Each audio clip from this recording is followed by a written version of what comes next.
जब अखबार और न्यूज चैनल की खबर सत्ता में बैठे हुक्मरान के प्रोपेगेंडा का हथियार बनकर रह जाए तो बहुत जरूरी होता है खबर की तह तक पहुंचना। जरूरी होता है राजनेता के मंसूबों को समझना। न्यूज चक्र एक ऐसा शो जो सत्ता में बैठे हुक्मरानों के मंसूबों तक पहुंचता है। एक ऐसा शो जो जनता को उंगलियों पर कठपुतलियों की तरह नचाने वाले राजनेताओं की नब्ज को भी टटोलता है।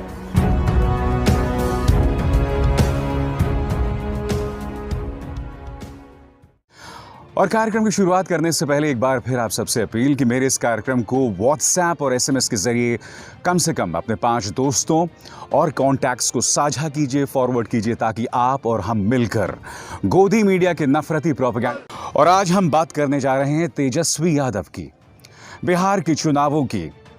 Tejashwi Yadav the challenger.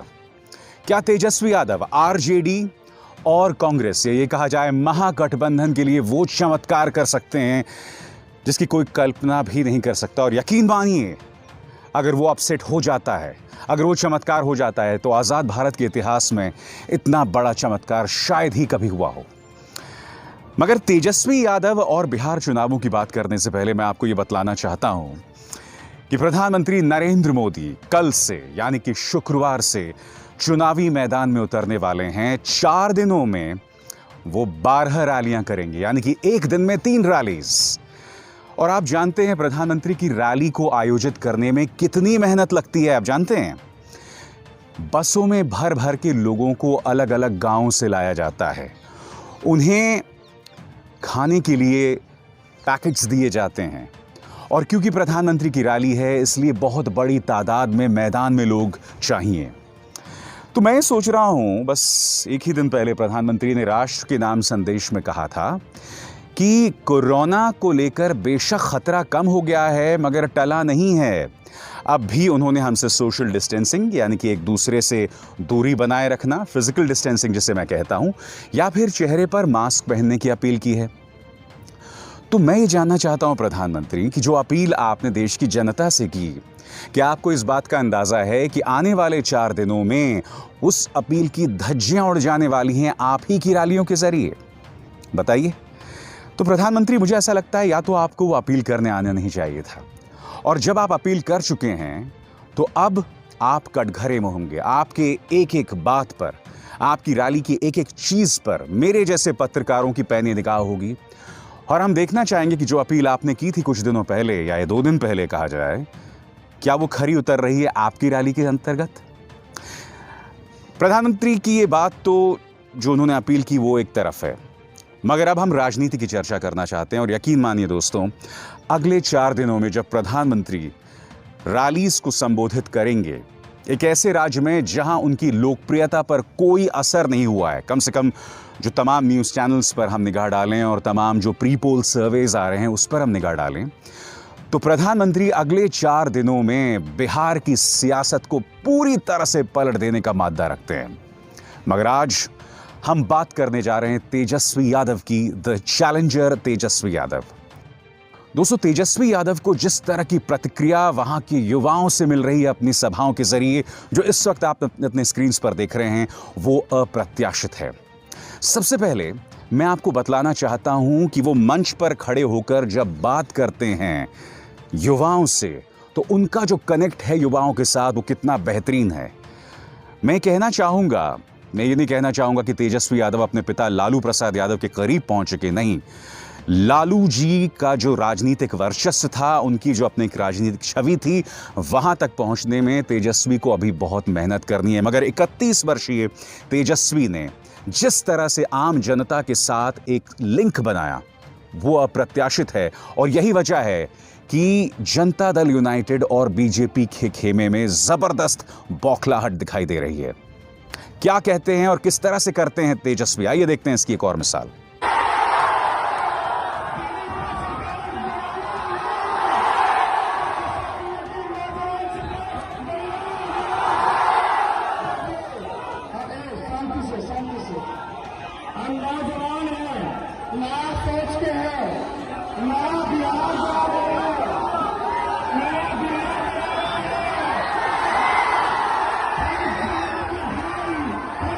और बात यहां नहीं रुकती, तेजस्वी जहां जा रहे हैं जबरदस्त भीड़ जुट रही है।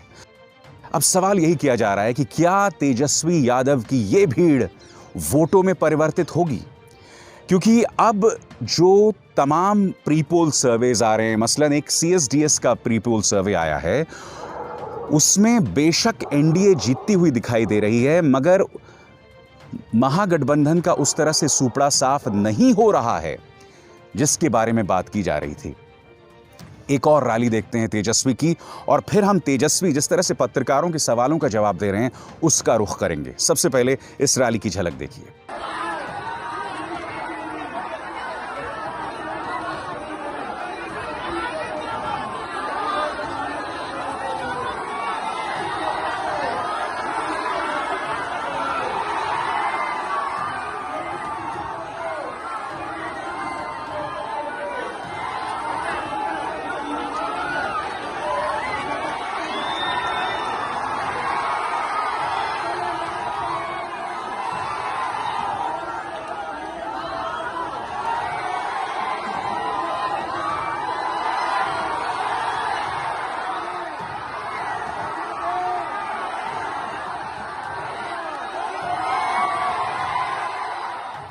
तो सवाल यही किया जा रहा है, क्या ये रैलियां, क्या ये भीड़ वोट्स में परिवर्तित होंगी? क्योंकि CSDS का सर्वे था, उसके मुताबिक करीब 24% ऐसे लोग हैं जिन्होंने अब तक अपनी राय नहीं बनाई। सवाल ये कि क्या ये 24% लोग नोटा पर जो है अपनी बटन दबाएंगे, नोटा के बटन पर जो है अपनी उंगली दबाएंगे, या फिर ये लोग तेजस्वी के खाने में जाएंगे?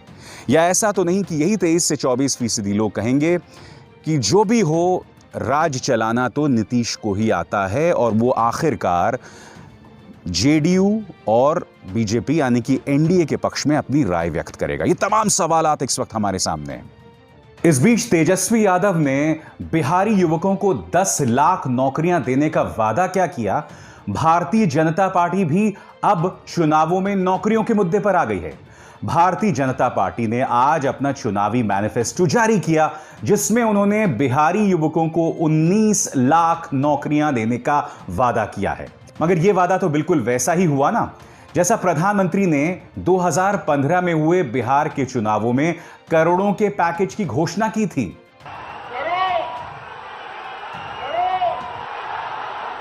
50,000 करोड़ की ज्यादा करो, 60,000 करोड़ की ज्यादा करो, 70,000 करोड़ की ज्यादा करो, 75,000 करोड़ की ज्यादा करो, 80,000 करोड़ की ज्यादा करो, 90,000 करोड़ की ज्यादा करो। क्या भारतीय जनता पार्टी के इस वादे पर आम जनता विश्वास कर सकती है?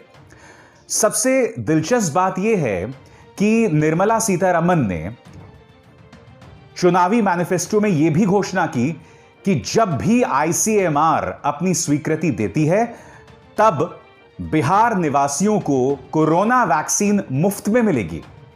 तो सवाल यह कि क्या महाराष्ट्र की जनता को या फिर उत्तर प्रदेश की जनता को या अन्य राज्यों में जहां चुनाव नहीं हो रहा है, उन्हें चुनाव तक इंतजार करना पड़ेगा?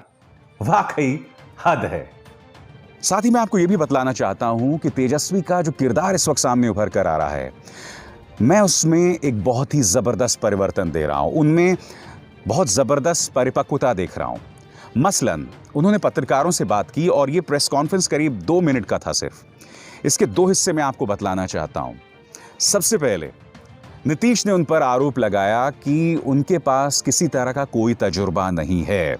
इसका जवाब उन्होंने किस तरह से दिया, आप खुद देखिए। अभी भी कर रहे हैं, सभाओं में क्या अनुभव की कमी बहुत है, कैसे कर लेगा? देखिए, हम तो मेरा तो 5 साल का जो एक्सपीरियंस जो रहा, वो तो 50 साल का हो गया। डिप्टी CM भी बने, हम उप मुख्यमंत्री भी बने और नेता प्रतिपक्ष भी बने। आप देखिएगा ना, 1985 में पहली बार नीतीश कुमार जी MLA बनकर के आए थे और 1990 में वो केंद्र में मंत्री बन गए। कौन सा अनुभव था उनके पास? उस समय तो केवल MLA थे। हम तो यहाँ नेता प्रतिपक्ष भी हो लिए और डिप्टी CM भी हो लिए 5 सालों में। तो ये जवाब पे ज़्यादा हमको टिप्पा टिप्पणी नहीं करना, लेकिन उस 18 महीने के कार्यकाल में as a deputy chief minister वो बताएं। अगर हमें अनुभव की कमी है तो बीजेपी के लोग 20-20 हेलीकॉप्टर हमारे पीछे क्यों लगाए हुए हैं? हम तो अकेले हैं। बात यहां नहीं रुकती। तेजस्वी ने अपने प्रेस कॉन्फ्रेंस में, जो सिर्फ 2 मिनट का था, उन्होंने अपनी सोच को जाहिर किया और बतलाया कि वो राजनीति के गुर सीख रहे हैं। और क्या कहा उन्होंने, खुद सुनिए आप। कोई आए, पूरी ताकत देश की इन लोगों ने चुनाव में लगाया है, लेकिन ये लड़ाई हम पहले से कह रहे हैं नीतीश कुमार और तेजस्वी यादव की नहीं है, ये बीजेपी और तेजस्वी यादव की नहीं है, बल्कि ये लड़ाई जो है सरकार वश से जनता की है और हम जनता के साथ हैं। एक बात स्पष्ट हो जाए दोस्तों, तेजस्वी यादव की ये जंग बहुत कठिन है, क्योंकि एक तेजस्वी यादव एक हेलीकॉप्टर में अलग अलग सभाओं का रुख करता है, मगर दूसरी तरफ उसका मुकाबला किससे है? प्रधानमंत्री नरेंद्र मोदी, नीतीश कुमार, सुशील मोदी, अमित शाह, जो बेशक इस वक्त पूरी तरह से स्वस्थ नहीं है और किसी भी रैली में दिखाई नहीं दिए, मगर उनकी सोच, जेपी नड्डा, भारतीय जनता पार्टी की पूरी मशीनरी, उनके तमाम स्टार प्रचारक। आप अंदाजा लगा सकते हैं कि तेजस्वी यादव का इम्तिहान कितना कठिन है, क्योंकि तेजस्वी यादव अपने इसी हेलीकॉप्टर में अपनी हर सभा में जाते हैं। उनके पूरे महागठबंधन में उनके अलावा कोई चेहरा नहीं है जिससे वहां की जनता पहचानती हो। राहुल गांधी और प्रियंका वाड्रा को इस वक्त चुनावी मैदान में होना चाहिए था, मगर वो वहां मौजूद नहीं है। मुझे लगता है कि इन दोनों को सक्रिय होना चाहिए। मैं नहीं जानता कि राहुल और प्रियंका को क्या चीज रोके रखी है, मगर सियासत है। अगर आपकी पार्टी यहां चुनाव लड़ रही है तो आपको मैदान में होना चाहिए। अगर प्रधानमंत्री 4 दिन में 12 रैलीज कर सकते हैं देश के प्रधानमंत्री होते हुए, तो मैं नहीं समझ पा रहा हूं राहुल जी कि आपको किसने रोका है बिहार में रैलीज करने से, क्योंकि बिहार की जनता में इस वक्त जबरदस्त नाराजगी है नीतीश कुमार को लेकर। आपकी मौजूदगी से क्या असर पड़ेगा मैं आपको बतलाता हूं, क्योंकि तेजस्वी यादव इस वक्त नीतीश कुमार को जवाब दे रहे हैं। अगर आप मौजूद होते हैं तो राष्ट्रीय मुद्दों पर आप प्रधानमंत्री नरेंद्र मोदी की बातों का जवाब दे सकते हैं। और आप खुद जानते हैं कि पिछले कुछ दिनों से आप जिस तरह से हाथरस के मुद्दे को उठा रहे हैं, चीन के मुद्दे को उठा रहे हैं, अर्थव्यवस्था को उठा रहे हैं, इससे इस सरकार में जबरदस्त असहजता हो रही है। अब तक आपको कम से कम 6 से 7 रैलीज कर देनी चाहिए थी। तो मैं आपको यही बतलाने की कोशिश कर रहा हूं कि तेजस्वी यादव के सामने चुनौती बहुत कठिन है।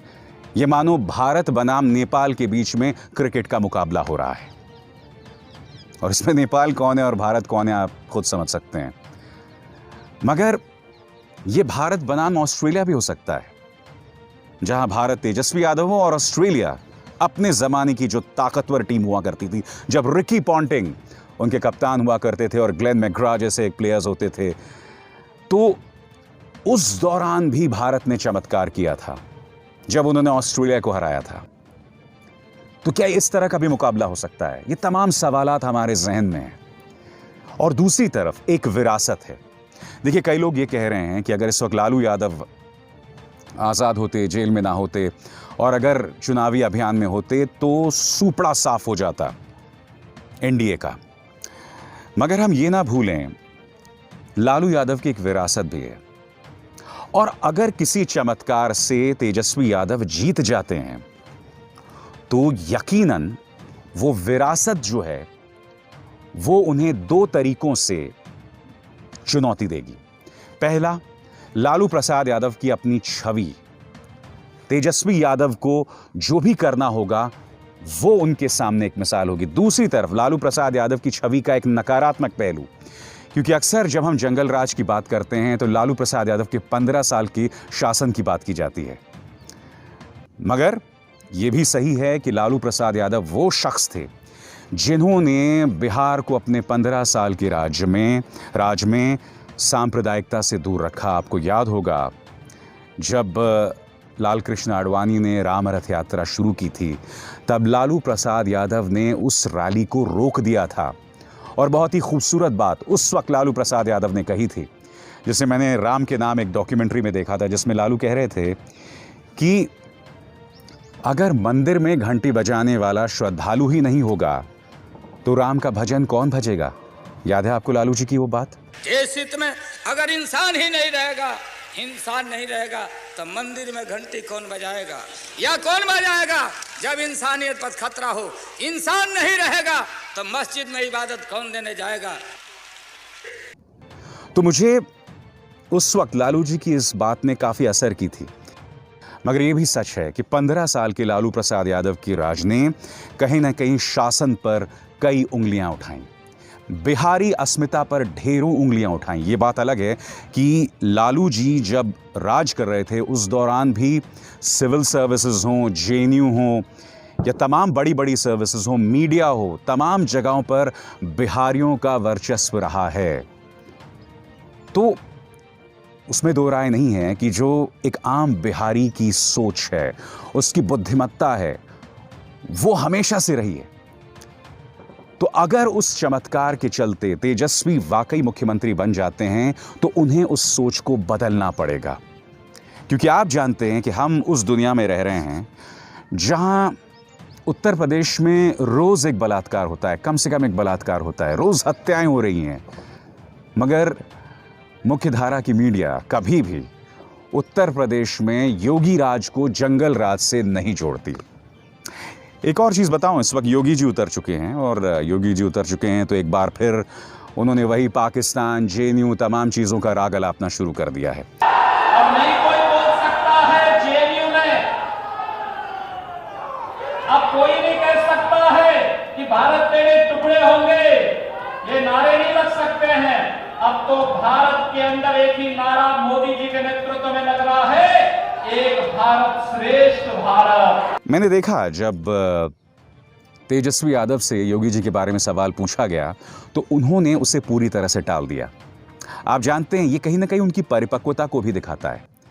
वो इस तरह से दिखलाता है कि तेजस्वी यादव समझते हैं कि अगर वो योगी जी की बातों का जवाब देने लग गए तो इससे माहौल सांप्रदायिक हो जाएगा, सीधे तौर पर हिंदू मुस्लिम दो फाड़ हो जाएगा, और योगी जी को बिहार के चुनावों में लाने का एकमात्र मकसद यही है। यही वजह है कि इससे बचा जा रहा है। योगी जी पर टिप्पणी करने से बच रहे हैं तेजस्वी यादव।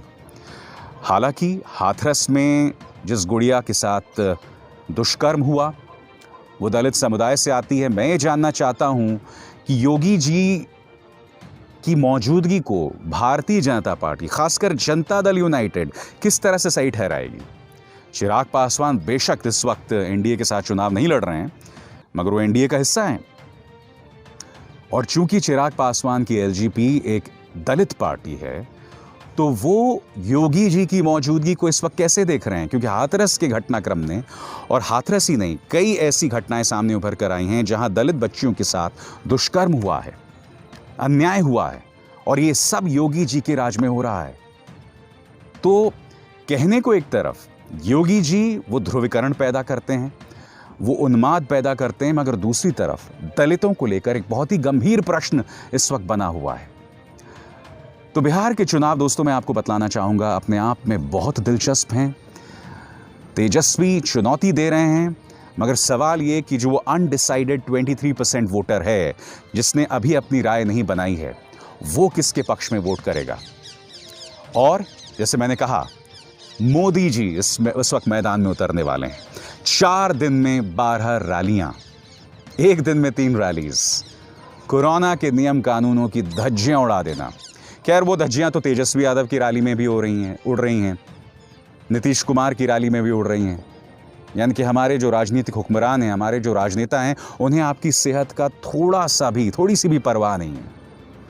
खैर चलिए, बिहार के चुनाव बहुत दिलचस्प हैं और नतीजे जो भी आए, देखिए अगर तो आरजेडी सिंगल लार्जेस्ट पार्टी बनकर उभर के आती है, और ये मेरी बात गौर से सुनिएगा, अगर वो सिंगल लार्जेस्ट पार्टी बन के उभर कर आती है और बेशक जनता दल यूनाइटेड और बीजेपी मिलकर सरकार बना लेते हैं, तब भी ये करारा तमाचा होगा और अपने आप में एक बहुत ही ऐतिहासिक जो है वर्डिक्ट होगा, फैसला होगा। और मैं आपसे ये कहता हूं, अगर आरजेडी दूसरे नंबर की भी पार्टी उभर कर आती है तब भी अप्रत्याशित होगा। और क्यों, मैं आपको बतलाता हूं। वो इसलिए क्योंकि आरजेडी को दूसरे नंबर की पार्टी बनने के लिए या तो बीजेपी को या फिर जनता दल यूनाइटेड को तीसरे नंबर की पार्टी बनना होगा। अब देखना यह है कि कांग्रेस का प्रदर्शन किस तरह से होता है। बहरहाल बोल के लब आजाद हैं, तेरे में बस इतना ही। अभिसार शर्मा को दीजिए इजाजत। नमस्कार।